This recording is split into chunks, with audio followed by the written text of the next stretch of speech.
오늘 또 8월 8일 또 로마서 강의도 8번째 시간입니다.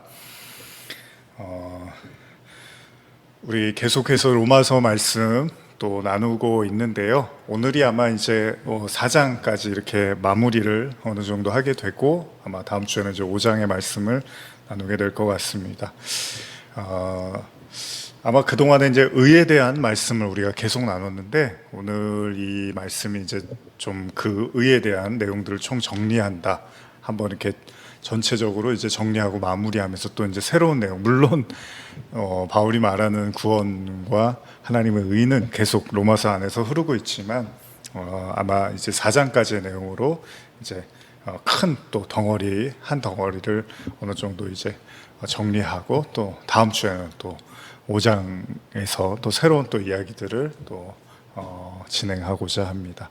그런 의미에서 오늘 좀 말씀을 여러분들이 좀 더 주의 깊게 들으셨으면 좋겠습니다. 자, 로마서 4장 9절에서 12절까지의 말씀을 한번 같이 읽어보겠습니다. 그런즉 이 복이 할례자에게냐 혹은 무할례자에게도냐 무릇 우리가 말하기를 아브라함에게는 그 믿음이 의로 여겨졌다 하노라. 그런즉 그것이 어떻게 여겨졌느냐 할례시냐 무할례시냐 할례시가 아니요 무할례시니라. 그가 할례의 표를 받은 것은 무할례시의 믿음으로 된 의를 인친 것이니 이는 무할례자로서 믿는 모든 자의 조상이 되어 그들도 의로 여기심을 얻게 하려 하심이라. 또한 할례자의 조상이 되었나니 곧 할례 받을 자에게뿐 아니라 우리 조상 아브라함이 무할례시에 가졌던 믿음의 자취를 따르는 자들에게도 그러하니라.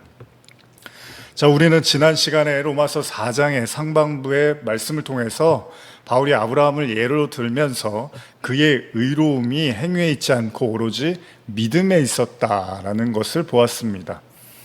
바울은 이런 아브라함의 믿음을 일하지 아니하고 삭슬받은 자라고 이렇게 비유를 했어요. 일을 안 하고 돈을 받았다는 거예요.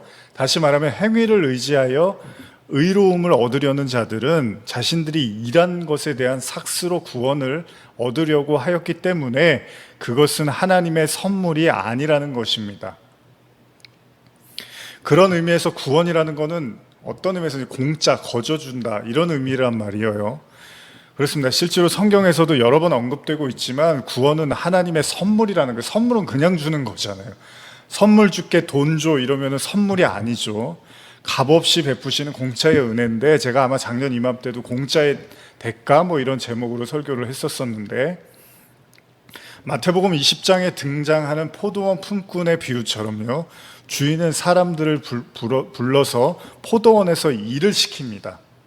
이 마태복음 20장에 등장하는 내용을 이제 여러분과 오늘 나누면서 말씀을 좀 같이 이어보려고 하는데 굉장히 중요한 내용입니다. 이미 들으셨고 아는 내용이지만 좀 더 오늘 더 구체적으로 한번 생각해 볼 필요가 있을 것 같아요.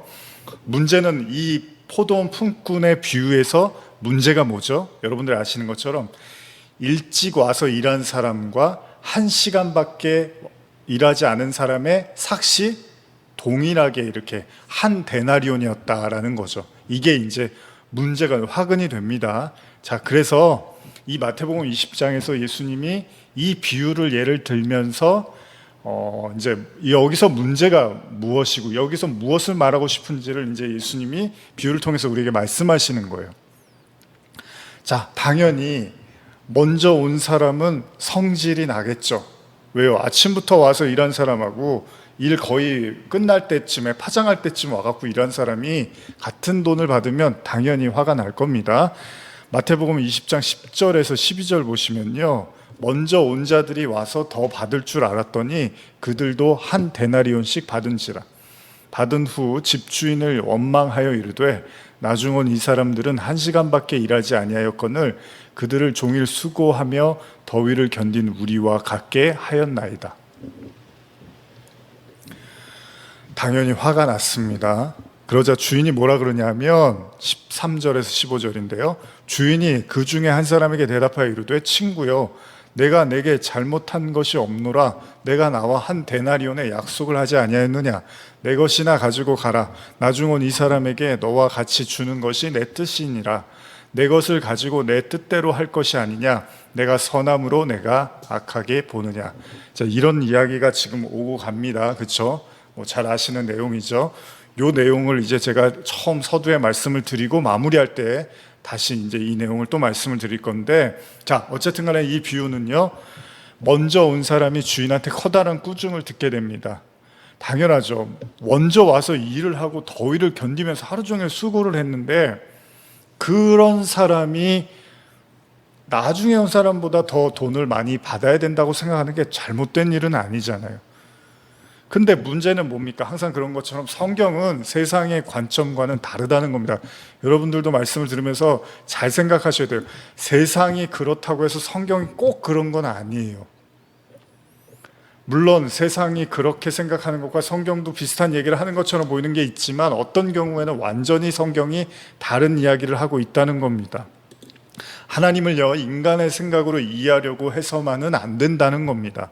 그렇게 생각하다 보면 오히려 지금 여기에도 본문에도 등장하지만 하나님의 선의가요, 하나님은 선한 의도로 한 게 인간에게는 불공평하고 악으로 비춰지기도 한다는 것입니다.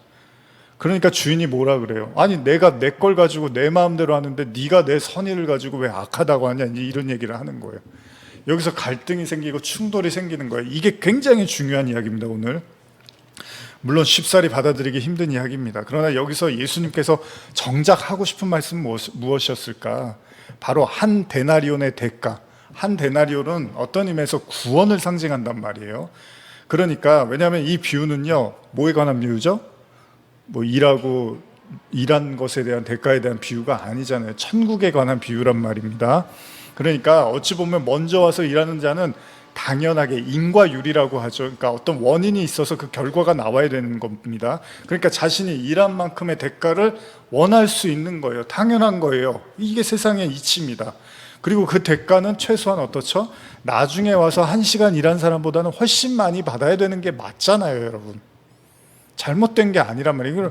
그러니까 이거를 인간의 시각으로 보면 예수님이 지금 문제를 일으키는 게 돼버리는 거예요. 아니, 모르게 주든지, 그러면 나중에 온 사람 몰래 주든지, 왜 다 알게 줘갖고 화내게 하세요? 이럴 수 있단 말이죠. 이건 우리가 지난 주일 나눈 바리새인과 세리의 기도와도 무관하지가 않습니다. 바리새인은요, 신앙적으로 상당히 열심히 살고자 했고 그 표변으로 11조와 금식을 지켰죠.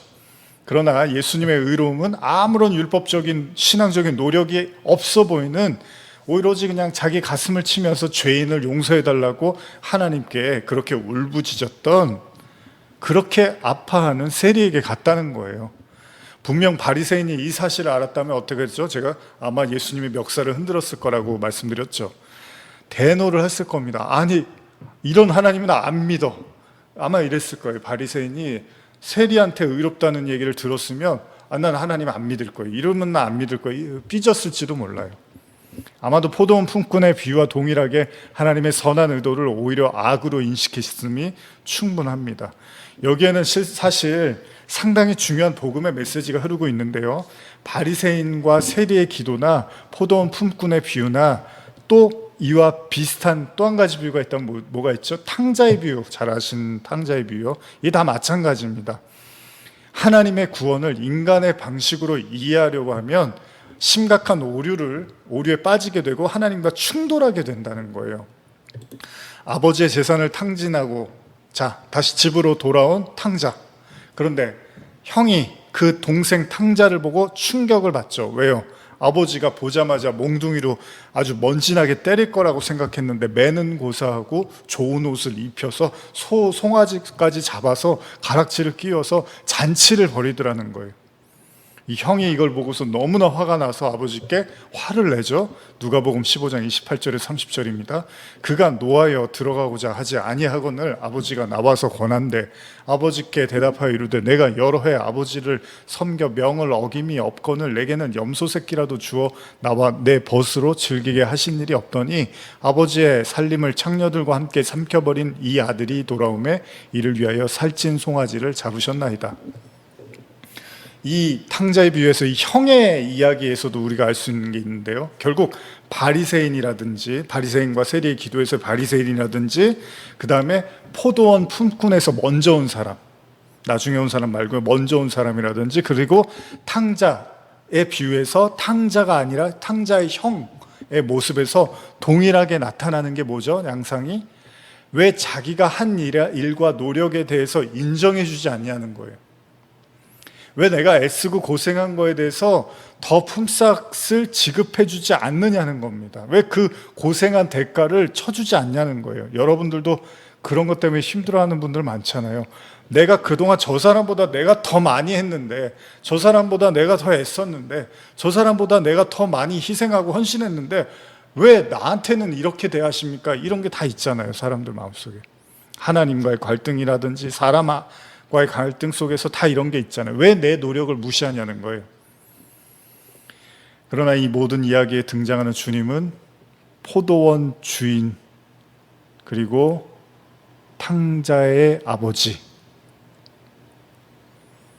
그리고 바리새인의, 그러니까 세리의 기도에서의 주님, 다 똑같은 말씀을 하세요. 뭐라 하냐면 그들의 목적은 삭슬 주는 데 있는 것이 아니라 은혜를 베푸는 데 있다는 것입니다. 그렇습니다. 삭시라는 게 뭐죠? 말 그대로 일한 것에 대한 대가를 받는 거죠. 그러나 은혜는 지난주에 나누었던 바울의 고백대로 일하지 아니한 자가 삭슬 받는 겁니다.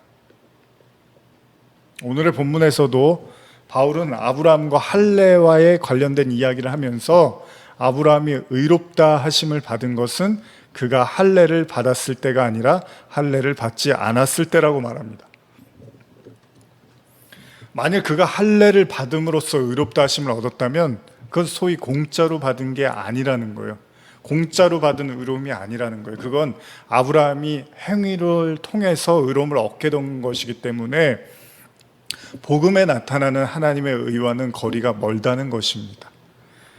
그러나 또한 바울은 그럼에도 아브라함이 할례를 받은 것은 그가 의롭다 하심을 받은 것을 확인하는 일종의 징표와 같은 것이라 말을 하고 있습니다. 그러므로 아브라함은 무할례자의 조상도 되지만 할례자의 조상도 되기 때문에 모든 믿는 자들의 조상이 되었다는 것입니다. 핵심은 무엇입니까? 아브라함이 믿음으로 의롭다 하심을 얻었다는 거죠. 그런 의미에서 진정한 구원은 우리가 일한 삭슬 얻는 것이 아니라 우리가 일한 것이 없음에도 오직 믿음으로 주시는 하나님의 선물이라는 거죠. 이 얘기를 계속 하고 있죠. 그러나 문제는 바울의 긴 이야기가 입중해 주듯이 인간은 끊임없이 자신의 업적을 구원과 연관시키려고 한다는 겁니다. 바로 그것이 앞에서도 여러 차례 언급한 인과율이라는 거죠. 원인과 그에 따른 결과, 그러니까 어떻게 보면 노력한 것에 대한 보상, 대가라고도 해도 되고요. 예를 들면 선악과를 먹은 인간이 이제 쉽게 빠져나오지 못하는 지점이 바로 이 지점이라는 거예요. 그러니까 지금 오늘 이야기의 포커스 핵심은 뭐냐면, 지금 아까 그 포도원 품꾼의 비유에서도 여러분께 말씀을 드렸지만은, 자, 예수님이, 주님께서 주인이 똑같이 이렇게 일했으면 똑같이 주면 괜찮은데 분명히 한 사람은 더 일했고 한 사람은 덜 일했는데 똑같이 이렇게 그들에게 대가를 줬다면, 그런데 문제는 여기가 문제의 지점이 아니라, 이제 주인은 좋은 마음으로 줬다고 해요. 그런데 그걸 바라보는 이제 덜 받은 사람, 일을 더 했다고 생각하는 사람은 갑자기 주인이 악해 보인다라는 겁니다. 왜요?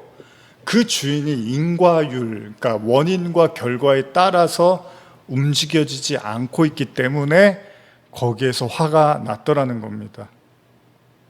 우리도 그럴 수 있습니다. 말로는 나의 구원은 오로지 주님의 공로라고 말을 하지만 실상 앞선 비유처럼 자기가 한 일을 생각할 수 있다는 겁니다. 좀 더 깊이 있게 다루기 위해서 생각해 본다면, 보편적으로 사람들이 갖게 되는 실망 중에 하나가 아까도 말씀드린 것처럼 내가 한 일에 대한 상대방의 반응입니다. 그런 거예요. 내가 내 딴에는 노력했는데 반응이 석연치가 않아요. 그러면 사람들이 속상해하고 섭섭해 하잖아요. 예를 들면 부모가 자식을 애쓰고 공들여서 키웠는데 실상 자신이 생각하는 것만큼 자식이 그렇게 감사해하지도 않고 존경하지도 않을 때, 이거는 부부관계, 연인관계, 친구관계, 가족관계, 성도 안에서도 모두에게 나타날 수 있는 관계죠. 나타날 수 있는 현상이죠. 결국 한 것에 대한 대가가 오지 않을 때 사람들이 매우 실망하고 분노합니다. 어쩌면 앞서 나눈 포도원 품꾼의 비유를 예수님의 그 천국의 비유로 묘사하셨다면 아마도 우리는 생각해 볼 필요가 있습니다. 먼저 와서 일한 사람은 분명히 화를 낼 수밖에 없습니다. 그러나 여러분과 제가 나중에 와서 1시간만 일한 사람이라면 아마도 두 가지 감정이 교차할 수 있습니다. 그러니까 여러분과 제가 처음 일찍 와서 일한 사람이면 화가 났겠죠. 근데 반대로 나중에 와서 일한 사람이라면 어떻겠죠? 처음에는 주인의 호의에 너무 감사할 거예요. 아니 나는 별로 일하지 않았는데 이렇게 많은 값을 주십니까? 삭스를 주십니까? 그러면서 굉장히 감사해 할 거예요. 그러나 동시에 드는 또 다른 생각은 근데 제가 일한 것보다 너무 많이 받아서 좀 불편한 마음이 들 수도 있다는 겁니다. 맺고 끊고가 분명한 사람들 있죠. 뭐 아싸란 사람이라고 하죠. 일한 만큼 대가를 받지 못하는 것도 불편한 일이지만 일을 안 했는데도 웃돈을 받았고 더 많은 돈을 받았다면 그 역시도 불편한 일이 될 수 있다는 겁니다. 그러니까 일찍 와서 일하고 돈을 제대로 못 받은 사람도 속상하지만 나중에 와서 하루치를 받은 사람도 결코 마음 편한 일은 아니라는 겁니다. 그럼에도 주인의 선택은 옳았다고 말을 해요. 나는 이게 선의를 베푸는 거라고 해요. 사람들에게 쉽사리 깨지지 않는 셈이라는 게 있습니다. 계산이죠, 셈. 소위 명확해야 된다는 겁니다.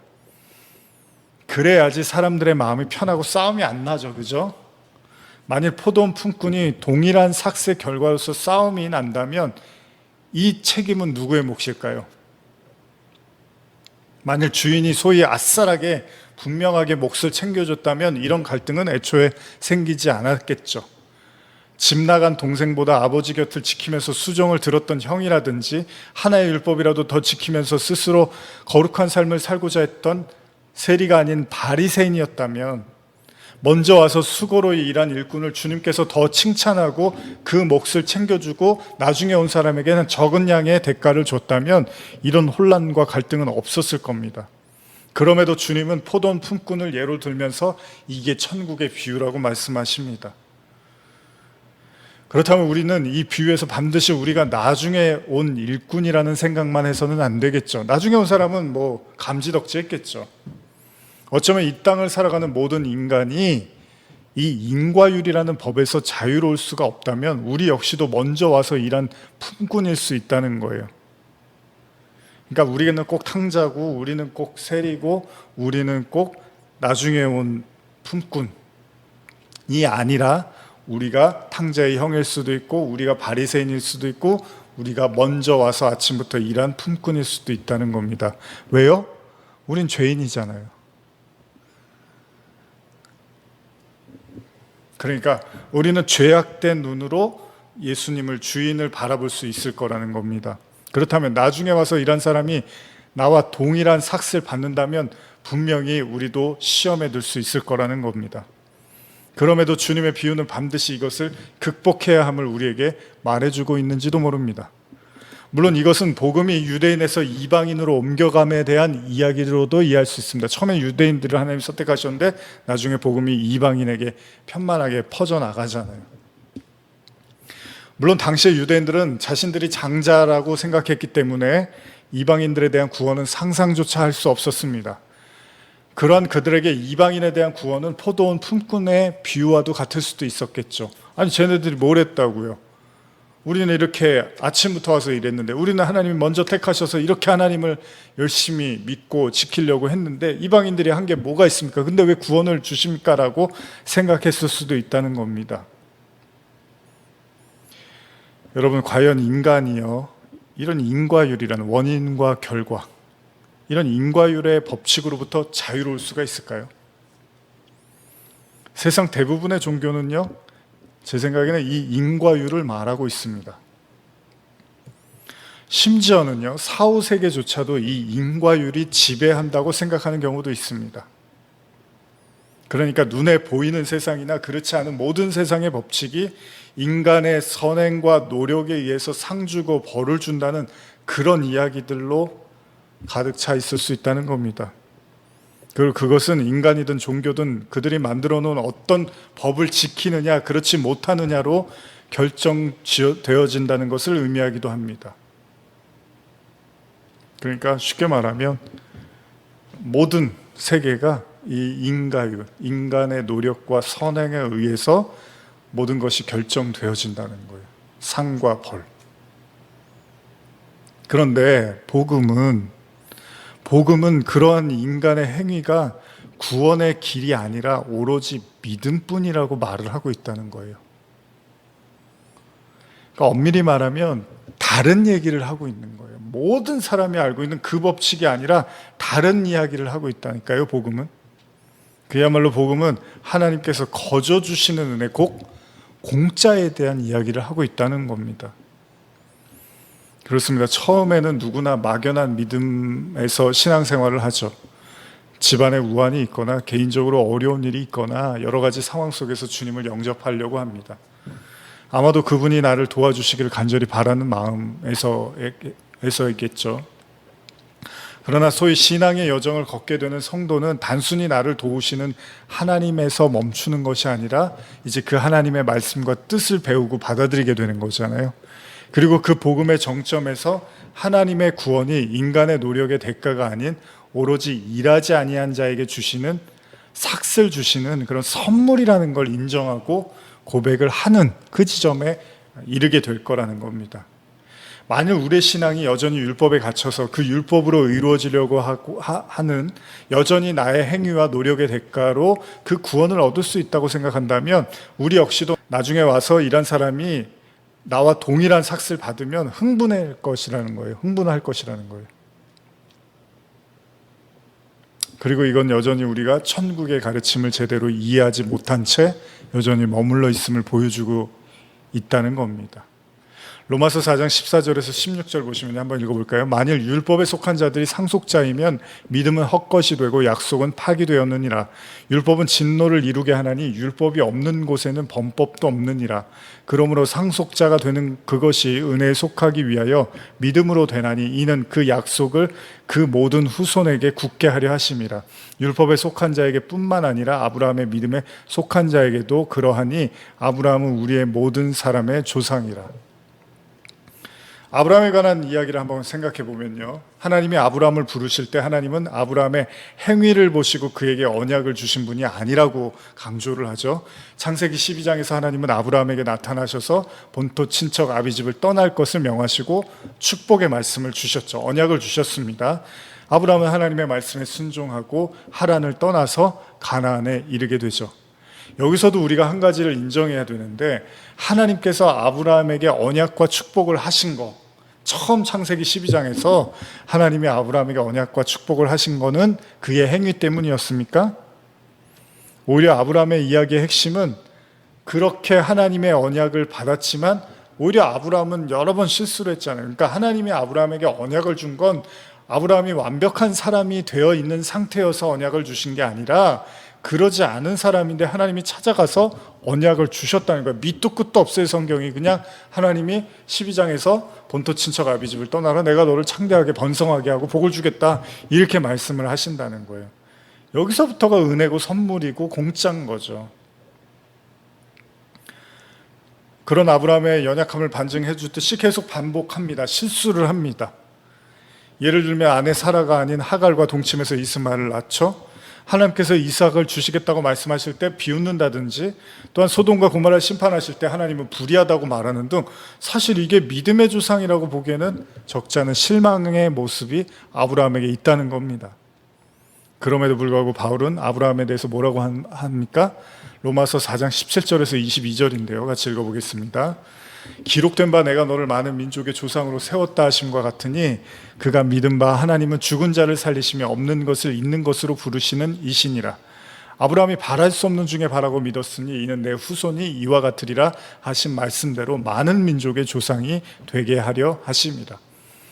그가 100세나 되어 자기 몸이 죽은 것 같고 사라의 태가 죽은 것 같음을 알고도 믿음이 약하여지지 아니하고 믿음이 없어 하나님의 약속을 의심하지 않고 믿음으로 견고하여져서 하나님께 영광을 돌리며 약속하신 그것을 또한 능히 이루실 줄로 확신하였으니 그러므로 그것이 그에게 의로 여겨졌느니라. 바울은요, 아브라함이 바랄 수 없는 중에 바라고 믿었다고 합니다. 창세기를 보면 아브라함이 99세에 하나님의 사자가 나타냈을 때만 해도 사실 그는 하나님의 약속을 비웃습니다. 그런 내용이 기록이 되어 있습니다. 그러나 분명한 사실은 하나님의 사자가 할례를 명하였을 때 그는 모든 집안의 사람들에게 할례를 행합니다. 그렇다면 이 할례의 시점이 아브라함이 믿음이 약하여지지 않은, 그럼에도 불구하고 다시 믿었다라고 지금 바울이 언급하는 그 시점으로도 볼 수 있다는 겁니다.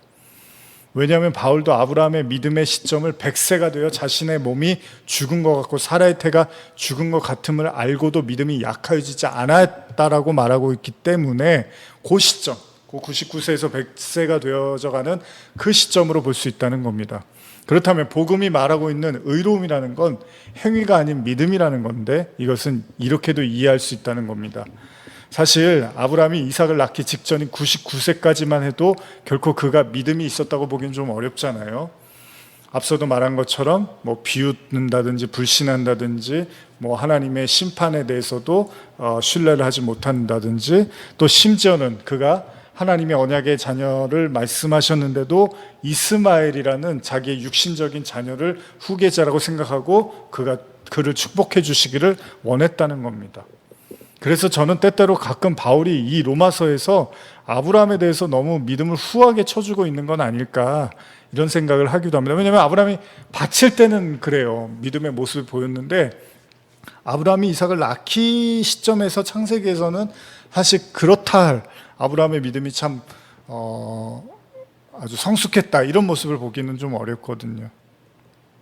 그러나 아브라함이 결국은 이삭을 낳고 또 하나님께 바치는 엄청난 믿음의 모습을 보이기는 합니다. 그런 걸 보면 분명 아브라함은 산 믿음을 갖게 된 사람이 맞습니다. 어쨌든 종합해보면 그렇습니다. 아브라함이 75세에 하나님의 말씀에 순종해서 본토 친척 아비집을 떠나 가나안에 정착하게 되죠. 그러나 흉년이 찾아온 이후에 아브라함은 좌충우돌하면서 때로는 뒤죽박죽의 인생을 살게 됩니다. 물론 훌륭해 보이는 삶도 있었지만 또 한편으로는 고개를 갸우뚱할 만한 모습도 보입니다. 문제는 그의 99세의 시점이었죠. 왜냐하면 그가 100세의 아들을 낳기 때문입니다. 그런데 99세까지도 그의 믿음은 사실 온전해 보이지는 못합니다. 어쩌면 하나님의 언약을 받은 이후로 줄곧 아브라함은 자신의 힘으로 낳은 이스마엘을 의지했기 때문이죠. 그러나 바울이 말하는 100세의 시점에서 아브라함은 바랄 수 없는 중에 바라고 믿었다고 말을 하고 있단 말이에요. 그러면 우리가 여기서 냉정하게 생각해 보면 그 언약을 위해서 아브라함이 한 게 도대체 무엇인가? 기다렸다라는 내용을 우리가 이제 아브라함 이야기할 때 많이 나누긴 했지만, 사실 그 기다림도 아브라함이 이스마엘을 이제 붙잡고 있었단 말이에요. 율법으로 치자면 아브라함은 아내를 통해서 자손을 주겠다는 하나님의 언약 말씀을 들었는데 오히려 아브라함은 그걸 깬 거잖아요. 깨고 여종과의 아들을 낳은 거죠. 이건 무엇을 의미합니까? 그가 하나님의 말씀, 그 말씀을 저버렸다는 거잖아요. 물론 당시에는 율법이 없던 시점이긴 하지만 엄밀히 말하면 하나님께서 언약을 주셨어요. 율법을 주셨는데 아브라함이 그 율법을 깨버린 게 된 거죠. 그러면 바울의 논리대로라면 아브라함은 어떻죠? 이미 심판의 대상인 거죠. 왜냐하면 하나의 율법이라도 어기면 안 되는데 아브라함도 결국은 이스마엘을, 하갈과 동침해서 이스마엘을 낳기 때문에 하나님의 말씀을 깨버린 게 된 거예요. 그럼 심판의 대상이란 말이에요. 그러나 아브라함은 이것을 깨닫지 못하고 여전히 이스마엘을 축복해달라고 하잖아요. 하나님께 때를 쓴단 말이에요. 언제까지요? 99세까지. 자, 제가 한번 여러분께 묻고 싶은 것은 아브라함이 99세까지 하나님께 내세울 행위가 있냐는 거예요. 과연 아브라함이 이삭이라는 약속의 자녀를 받을 자격이 있는 사람이냐는 거예요. 엄밀히 말하면 없습니다. 그의 행위로는 하나님께 받을 칭찬도, 하나님이 그에게 언약을 베푸셔야 할 이유도 없습니다. 말씀을 깼는데 깬지도 모르고 이스마엘을 붙잡고 그 이스마엘 축복해 주세요 이러고 있었다니까요. 아브라함이. 굳이 설명하지 않아도 하나님 앞에서는 하나의 범죄도 용납이 안 되니까 아브라함도 이미 진노의 대상이었던 거예요. 심판의 대상이었던 거예요. 언약을 깨버렸으니까. 그렇다면 99세의 시점에서 아브라함의 상황만 놓고 본다면 그는 가히 절망적인 상황이라는 거예요. 그에게 이삭이 없어서가 아니라 그가 여전히 하나님의 말씀을 깼음에도 불구하고 그걸 인식조차도 못하고 있었기 때문이에요. 그러니까 비웃을 수 있는 거예요, 여러분. 이스마엘 낳고도 지금 이스마엘을 하나님 말씀 불순종해서 낳았는데 그거에 대해서 막 회개하고 이런 게 아니라 아니 뭐 주시긴 뭘 주셔요. 여지껏도 안 주셨는데 뭐 주신다고 자꾸 그런 말씀하세요. 그러면서 비웃는단 말이에요. 내 나이가 몇 살인데 이러면서. 그게 무슨 믿음이에요. 그러니까 정작 받아야 될 소돔과 고모라의 심판은요, 사실 아브라함도 받아야 되는 거예요. 아브라함도 멸망의 대상이라는 거예요. 그래서 소돔과 고모라에서 뭐라 그러죠? 심판할 때 하나님이 아브라함을 생각하사 롯을 구원하셨다라는 말을 하잖아요. 그런 말씀이 나오잖아요. 근데 제가 여러 번 말씀드렸던 것처럼 그럼 롯은 착해서 구원받았습니까? 롯이 잘한 게 있어요, 여러분? 뭐 롯에 관한 설교도 들어보면 롯이 뭐 훌륭하고 배울 만한 점이 있고 그런 게 없잖아요. 자기 그 삼촌하고 싸워서 소돔과 고모라고 간 거잖아요. 더 잘 살아보려고. 근데 롯이 왜 구원받냐고요. 착해서 구원받고 선해서 구원받은 것이 아니라면 그야말로 100%의 은혜로 꺼내주신 거잖아요, 하나님이. 근데 그게 제가 지난번에도 말씀드렸지만 그게 롯의 이야기만이 아니라 아브라함도 마찬가지라는 거예요. 하나님이 아브라함도 아무 이유도 조건도 아무 대가도 없이 처음 아브라함을 찾아가서 언약을 주시고 그를 믿음의 조상으로 완성시키는데 아브라함이 한 일이 없다는 거예요, 여러분. 이삭 바쳤잖아요. 그래요, 바쳤는데 그 이삭을 주셨으니까 바칠 수가 있었던 거죠. 그 이삭을 받기까지는 아브라함이 한 게 없다는 거예요. 내세울 게 없다는 거예요. 그런 행위가 없다는 거예요, 여러분. 그런데 바울은 그런 아브라함이 100세가 되도록 믿음이 약해지지 않았다고 말을 하고 있단 말이에요. 그럼 이건 무슨 말입니까? 하나님께서는 아브라함의 수많은 실수가 있었지만 그 실수를 보신 것이 아니라 오로지 그의 믿음을 보셨다는 거잖아요. 다시 말하면 아브라함이 창세기 17장에서 그의 나이 99세 때 하나님의 사자가 나타나고 언약을 말씀하셨을 때 이를 비웃었지만 결국 그가 다시 하나님의 말씀을 받아들여 이를 믿었다는 이야기가 된다는 거잖아요. 물론 여기에는 영적인 의미에서 99에서 100이라는 이제 하나님의 은혜를 강조하는 것도 있습니다. 그러니까 믿음이라는 건 사실은 믿음도 하나님이 주시는 거라고 하잖아요. 그런 의미에서 99는 인간의 한계. 제가 예전에 99, 100 이런 설교도 했었지만 그 99까지는 절대 인간이 받아들이지 못하는데 100이라는 하나님의 은혜가 떨어지자 하나님의 그 믿음을 소유하게 된다라는 거죠. 그런 의미로도 보면 아브라함이 그 믿음조차도 이제 하나님이 주신 건데 어쨌든 간에 바울은 분명히 아브라함의 믿음이 그가 이삭을 낳기 전으로 묘사를 하고 있잖아요. 그렇다면 우리가 여기서 한 가지 주목해야 될 중요한 사실은 하나님이 아브라함을 인정하시는 것은 그의 행위가 아니라 그의 믿음이었다는 겁니다. 그러니까 하나님이 아브라함을 의롭게 보신 것은 믿음 때문이었다는 거잖아요. 자, 그러면 야고보 기자는 여기에 대해서 아브라함이 이삭을 바치는 행위 때문에 의롭다 하심을 받았다라고도 말합니다. 하지만 그 의미도 히브리서 말씀으로 가보면 믿음으로 바친 거라는 표현을 또 써요. 그러니까 아브라함이 이삭을 바친 것이 행위로도 야고보서에서는 이야기를 하지만 그 행위가 먼저 믿음이 있었기 때문에 가능한 것이다. 물론 야고보 기자도 믿음이 없이는 하나님을 행함이 없는 믿음은 죽은 믿음이라고 하잖아요. 그러니까 행함이 있다는 것은 산 믿음이 있을 때 행함이 가능하다라는 그런 내용을 담고 있습니다. 그리고 히브리서에서도 아브라함이 그렇게 이삭을 바친 건 믿음이 있었기 때문이다라고 표현을 하기도 한단 말이에요. 이게 말장난 같은 이야기일 수 있지만 아브라함이 이삭을 바친 행위는 그가 하나님의 명령에 단순히 순종하기 위해서 억지로라도 드려야겠다라고 한 것이 아니라 바울의 4장 17절의 말처럼 그가 믿은 바 하나님이 죽은 자를 살리시며 없는 것을 있는 것으로 부르시는 이신이라 에 대한 믿음을 아브라함이 소유했기 때문에 가능한다라는 겁니다. 이건 뭐냐면 아브라함에게 먼저 의롭다 칭하시고 그에게 증표로 할례를 요구하신 것처럼 먼저 믿음이 선재한 걸 보시고 그 믿음을 행위로서 나타내도록 하나님이 시험하셨다라고도 볼 수 있다는 거예요. 뭐 말장난같이 들리실 수 있어요. 근데 핵심은 뭐냐면 믿음이 있기 때문에 그 일을 했다는 겁니다. 그래서 행위를 보신 것이 아니라 믿음을 보신다는 게, 하나님은 그 믿음을 소유한 걸 중요하게 여긴다는 거예요. 그리고 그 믿음을 가진 자는 언제든지 하나님의 뜻하는 일들을 행할 수 있게 된다는 겁니다. 물론 믿음이 있는데 행함이 빠질 수는 없겠죠. 당연히 믿음이 있는 사람은 믿음을 행함으로 나타내면서 살기 마련입니다. 당연한 얘기죠, 여러분. 믿음이 있는데 어떻게 행하지 않고 살 수 있겠습니까? 그 믿음대로 행하게 되겠죠. 그렇기 때문에 야고보 서신은 루터가 말한 쪼가리 복음으로 이해할 필요는 없습니다. 야고보는 당연히 너희들의 믿음이 진짜라면 너희는 행함의 삶을 살 수밖에 없다는 취지로 이해하면 충분히 문제가 없습니다. 그러니까 행함을 야고보 기자가 강조하는 것 같지만 사실은 진짜 믿음이 있으면 너희는 행함의 삶을 살 수 있을 거라는 이야기를 하는 거잖아요.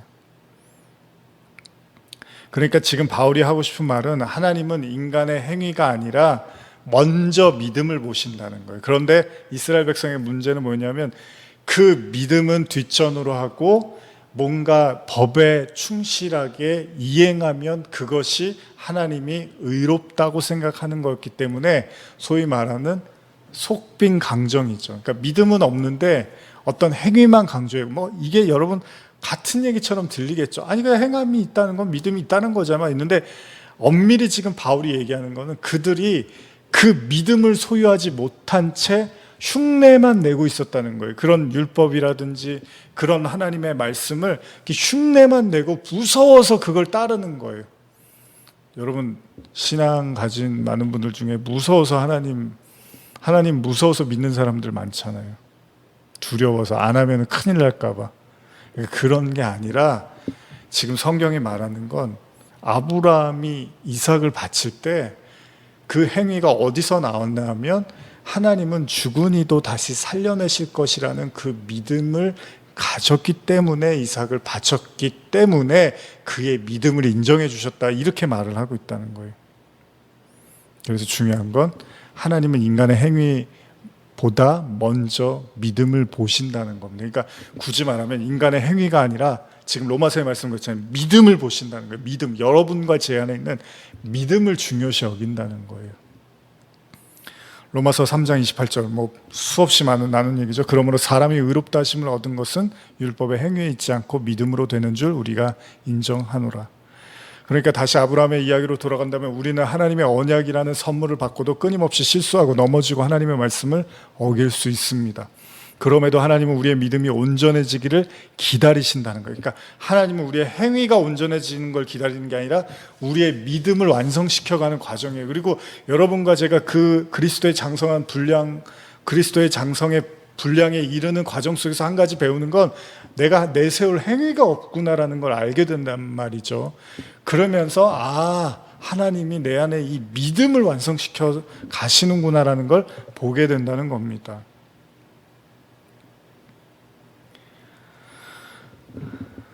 아브라함처럼 그가 마지막 순간까지 하나님의 언약을 의심했지만 결국 하나님께서는 그의 믿음을 온전하게 만드셨다는 거예요. 굳이 말하자면 하나님께서는 보잘것없는 아브라함에게 언약의 말씀을 주시고 결국 그걸 믿음으로 자라나게 하셨다는 겁니다. 잘 아는 말씀이죠. 고린도전서 3장 5절에서 7절 보시면 그런즉 아볼로는 무엇이며 바울은 무엇이냐, 그들은 주께서 각각 주신 대로 너희로 하여금 믿게 한 사역자들이니라. 나는 심었고 아볼로는 물을 주었을 때 오직 하나님께서 자라나게 하셨나니 그런즉 심는 이나 물 주는 이는 아무것도 아니로되 오직 자라게 하시는 이는 하나님뿐이라. 아브라함이 처음 의롭다 칭함을 받은 시점 언제죠? 창세기 15장 6절인데요. 이때는 아브라함이 자녀가 없을 때입니다. 그래서 낙담하고 있는 아브라함에게 하나님이 다시 나타나셔서 언약을 설명하신 후에 이걸 믿었다고 기록을 해요. 아브라함이 이걸 믿으니까 하나님이 그걸 의롭다고 여겼다라고 한 것이 창세기 15장이란 말이에요. 그런데 이후에 아브라함은 여종과 함께 이스마엘을 낳고 그리고 성경은 다시 아브라함의 믿음이 온전해지는 모습인 이삭을 낳고 또 바치는 장면을 보여주고 있죠. 이 부분을 놓고 보면 아브라함의 믿음이 소위 씨앗에서 출발해서 열매를 맺는 장성한 분량에 이르는 것을 보여주고 있는 듯합니다. 어쩌면 바울이 말한 표현이 이런 의미로도 이해될 수 있는데요. 로마서 1장 17절 보시면 복음에는 하나님의 의가 나타나서 믿음으로 믿음에 이르게 하나니 기록된 바 오직 의인은 믿음으로 말미암아 살리라 함과 같으니라. 그러니까 이것은 믿음이라는 작은 씨앗이 거대한 완성이라는 열매의 결실을 맺는 과정. 그래서 하나님의 의는 인간의 행위가 아니라 오직 믿음에 주목하신다고도 이해할 수 있다는 거예요. 왜냐하면 그 씨앗이 완성되어져 가는 과정에서 인간이 내놓을 수 있는 행위가 거의 없다는 겁니다. 아브라함이 그랬으면 우리도 마찬가지겠죠. 아브라함이 믿음의 조상도 이렇게 실수를 많이 하고 이렇게 못 믿고 이렇게 헤맸는데 우리는 어떻게 했습니까? 제가 드리는 건 아브라함이 창세기 15장에서 그 언약을 믿었다고 하잖아요. 근데 그러고 나서 바로 여종과 이스마엘을 낳잖아요. 그러니까 사실 그 믿음은 어떻게 보면 굉장히 보잘것없는 믿음일 수도 있어요. 근데 하나님이 그 보잘것없는 그 작은 믿음조차도 의로 여겨주시고 나서 그 믿음을 자라게 하셔서 나중에는 이삭을 낳고 바치는 그 엄청난 믿음으로 하나님이 만드셨다는 겁니다. 어쩌면 이것이 아브라함의 교훈일 것입니다. 그러나 그 믿음의 씨앗이 온전해져 가는 과정에서 결국 아브라함의 믿음도 어느샌가 강해져 버린 거죠. 보잘것없는 그런 믿음이었는데, 믿는다고 해놓고 바로 딴짓하고 바로 언약 깨버리는 그런 믿음이었는데 어느 순간에 하나님이 그 믿음을 완성시켜 버리더라는 거예요. 결국 이 모든 것은 100% 자라나게 하시는 하나님의 은혜라는 거죠. 아브라함의 노력이 아니라 하나님이 거저 주신 거라는 거예요. 뭐 씨앗을 먹을 수 없잖아요. 여러분 사과를 먹지 사과 씨를 먹지나 씨는 뱉잖아요. 그러니까 사실 씨 자체는 뭘 어떻게 할 수 있는 게 아니에요. 근데 이제 심어 놓으면 나중에 이렇게 비가 오고 햇빛을 받고 이러면 자라서 이제 사과라는 열매를 먹게 되는 거잖아요. 결국 시간이 필요하고 어떤 일정한 그런 보호 속에서 결국 자라나게 됐을 때 이제 그 열매를 먹을 수가 있게 되는 거잖아요. 마태복음 13장 31절 32절 보시면 또 비유를 들어 이르시되 천국은 마치 사람이 자기 밭에 갖다 심은 겨자씨 한 알 같으니 이는 그 모든 씨보다 작은 것이로되 자란 후에는 풀보다 커서 나무가 되매 공중의 새들이 와서 그 가지에 깃들이느니라. 그러니까 여기에서도 겨자씨가 얼마나 작습니까? 그러니까 아무 보잘것없는 건데 하나님께서 그 믿음을, 그러니까 보잘것없다 그래서 그럼 그것도 믿음이니까요 이렇게 생각하시지만 사실 그조차도 여러분 아브라함이 하나님이 와서 말씀 안 하셨으면 아브라함이 뭐 그런 믿음이라도 보일 수 있었겠습니까? 그것도 아브라함이 믿음이 있었으니까 된 거네요. 그러면 아브라함의 공로죠라고 생각하실 수도 있겠지만 그 모든 불러내고 이끌어내는 과정이 하나님이 다 주신 거잖아요. 100% 하나님이 주신 거에서 아브라함이 그냥 고개만 끄덕인 거란 말이죠. 인간의 공로는 사실은 없습니다. 하나님이 하시는 거죠. 그런데 그 믿음을 하나님이 그 보잘것없는 그냥 사라져버릴 수 있는 인간의 감정과 생각과도 같은 그 믿음을 하나님께서 하나님의 믿음으로 완성시켜 가시더라는 겁니다.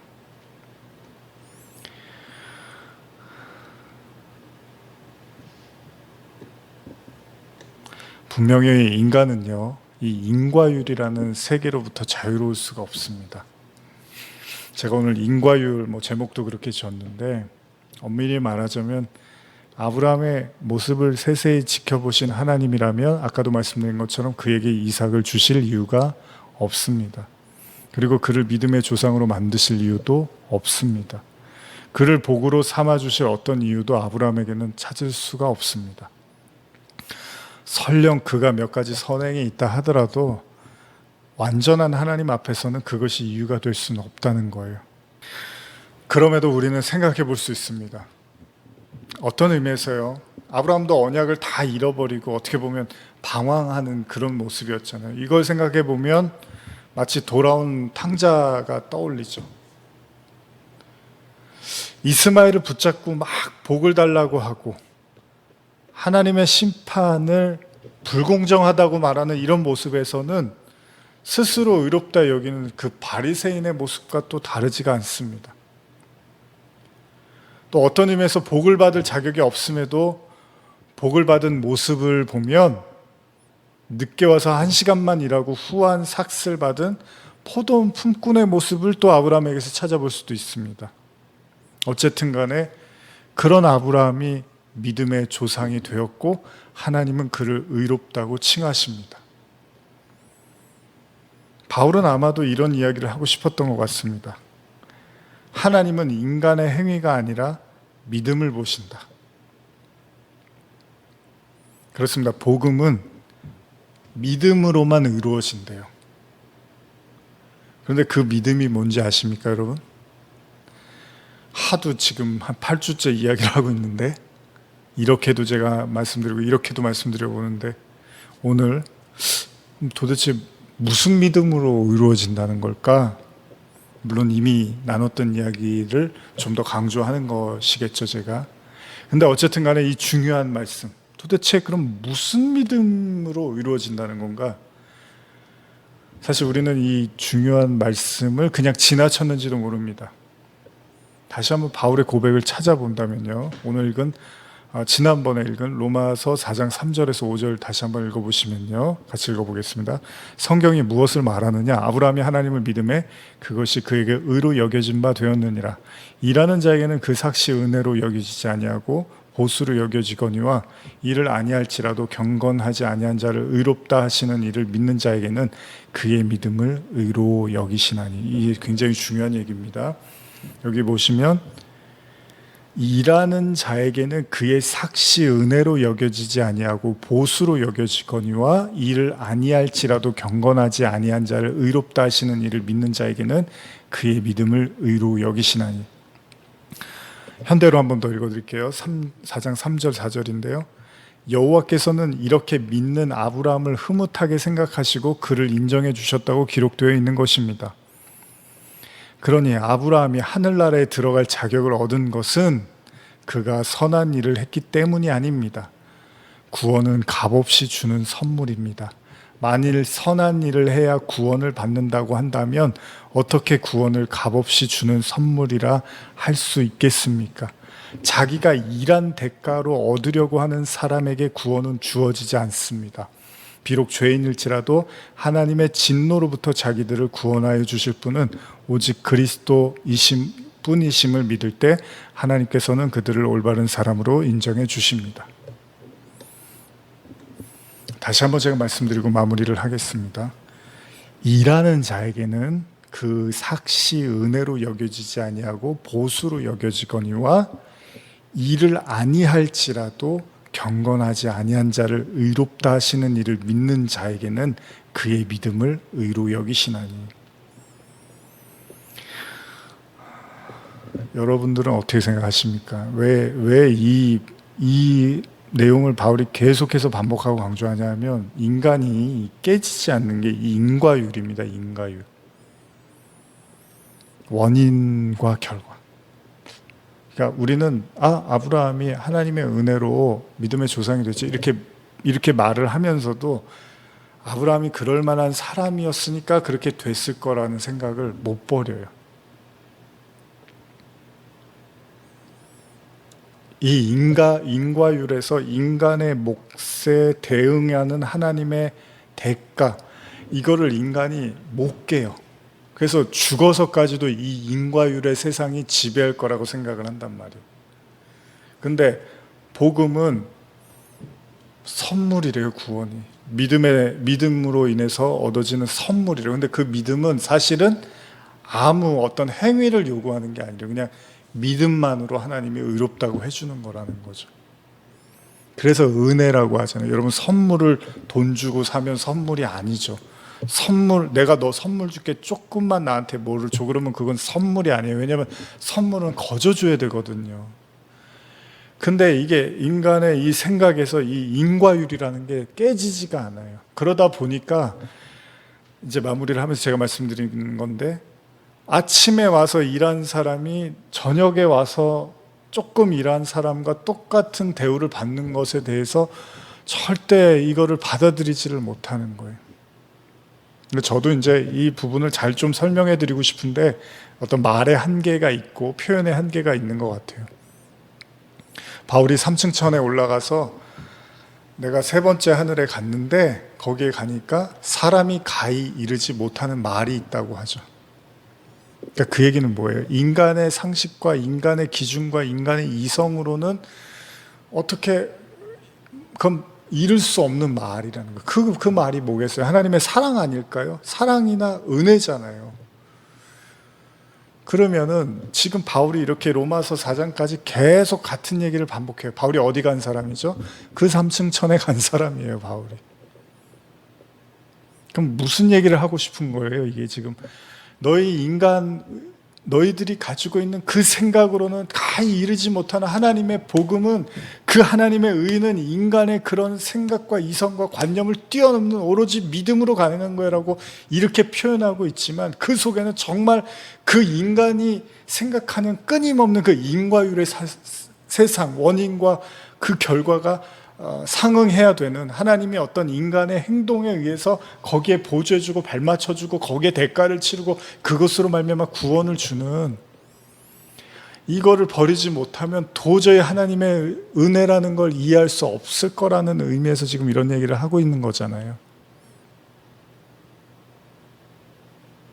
결국은 우리도 마찬가지가 될 거예요. 탕자의 비유에서 제가 예전에도 강조했던 말씀이기도 한데, 아까 제가 읽은 탕자의 비유 앞부분을 잠깐 읽어드리면 여기 이런 내용이 있어요.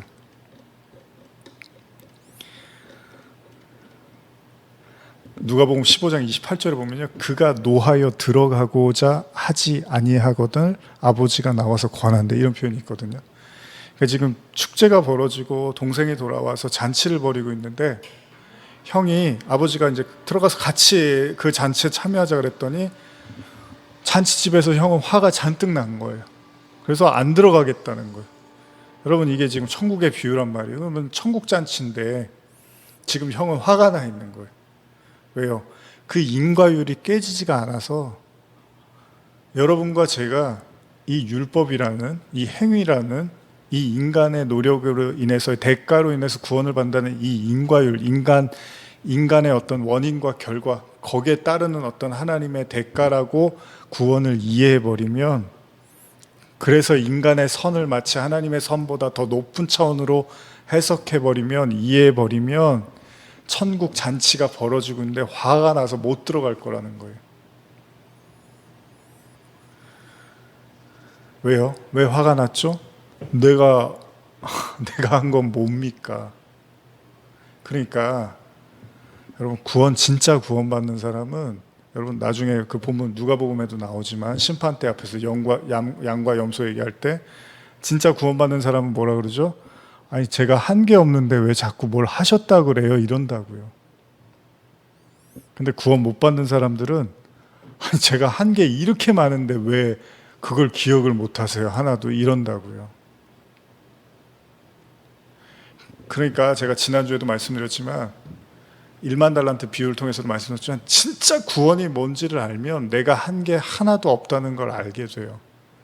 근데 그 구원의 크기가 1만 달란트가 아니라 100데나리온으로 이해하고 있으면, 아니, 내가 이렇게 내가 돈 꿔준 거 왜 안 갚아? 네가 어떻게 나한테 이럴 수 있어? 이런 소리를 하고 다닌다고요. 근데 진짜 1만 달란트 탕감받은 사람이라면 그런 소리를 어떻게 해요? 내가 탕감받은 지금 은혜가 있는데 내가 누구 멱살을 흔들 수가 있냐는 거죠.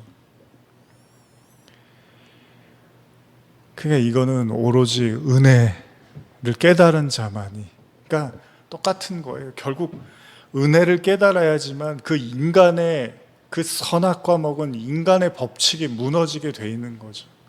그러기 전까지는 인간은 그 선악과를 먹은 자기 셈과 자기 계산을 가지고 모든 걸 판단하고 평가하고 쌓아둘 거예요.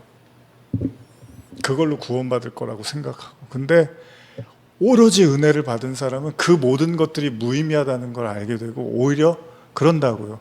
아니, 제가 한 게 하나도 없는데 왜 주님이 자꾸 저한테 뭘 하셨다 그래요? 제가 구원을 위해서 제가 한 게 뭐가 있습니까, 주님? 나는 부족하지만 영접하여 주실 터이니, 뭐 이런 가사처럼.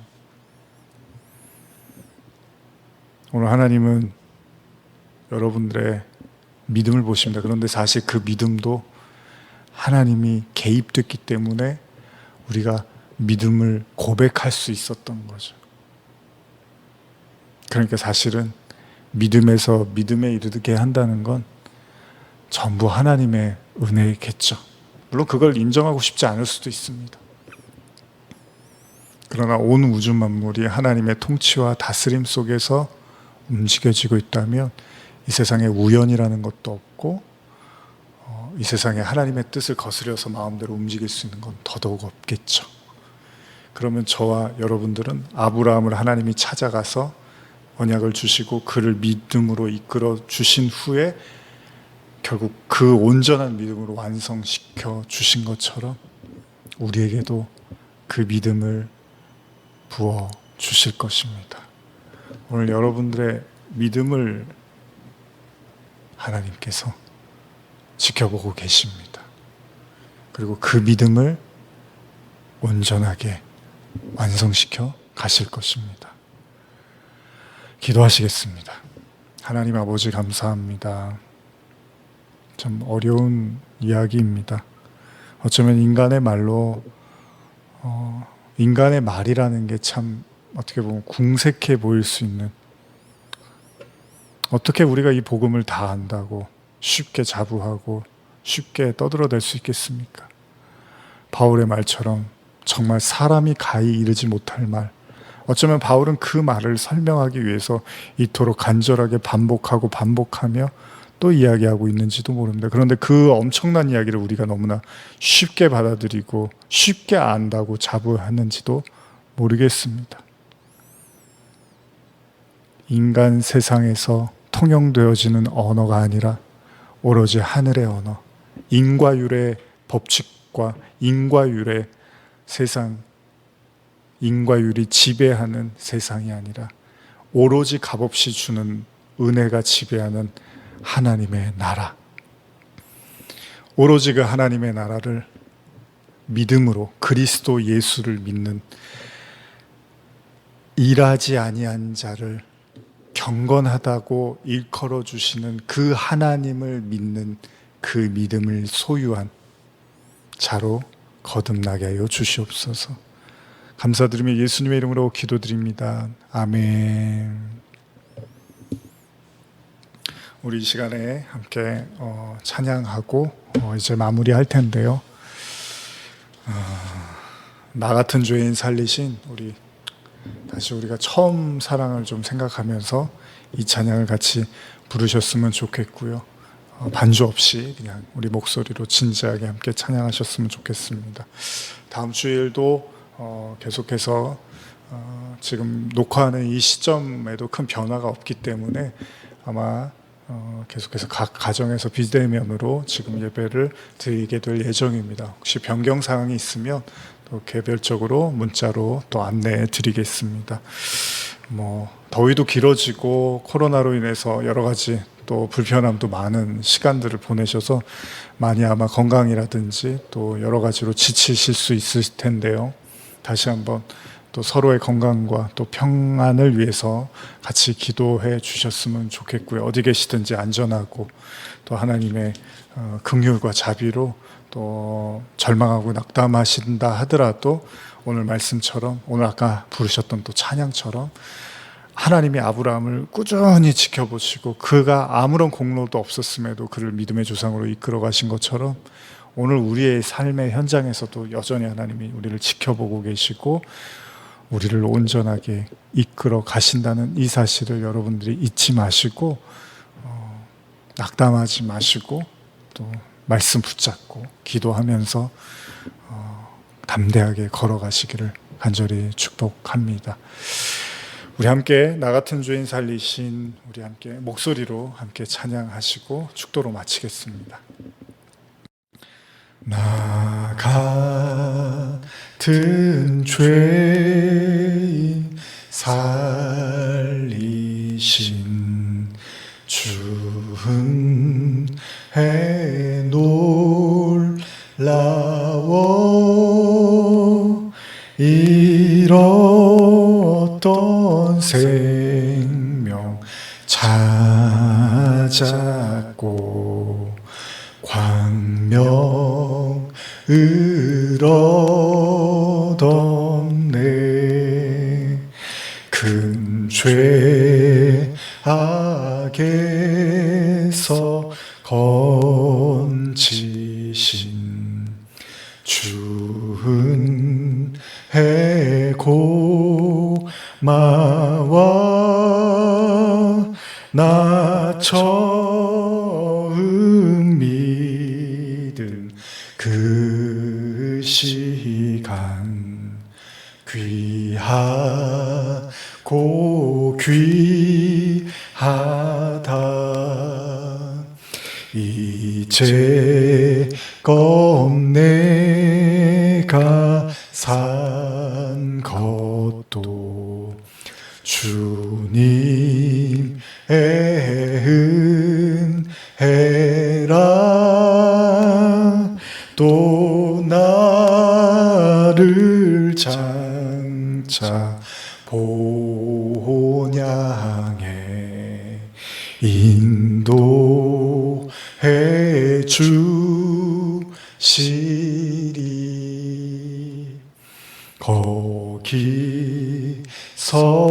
우리 영원히 주님의 은혜로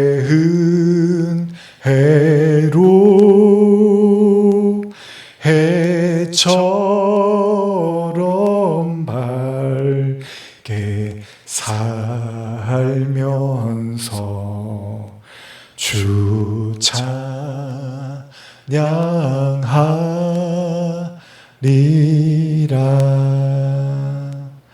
아멘.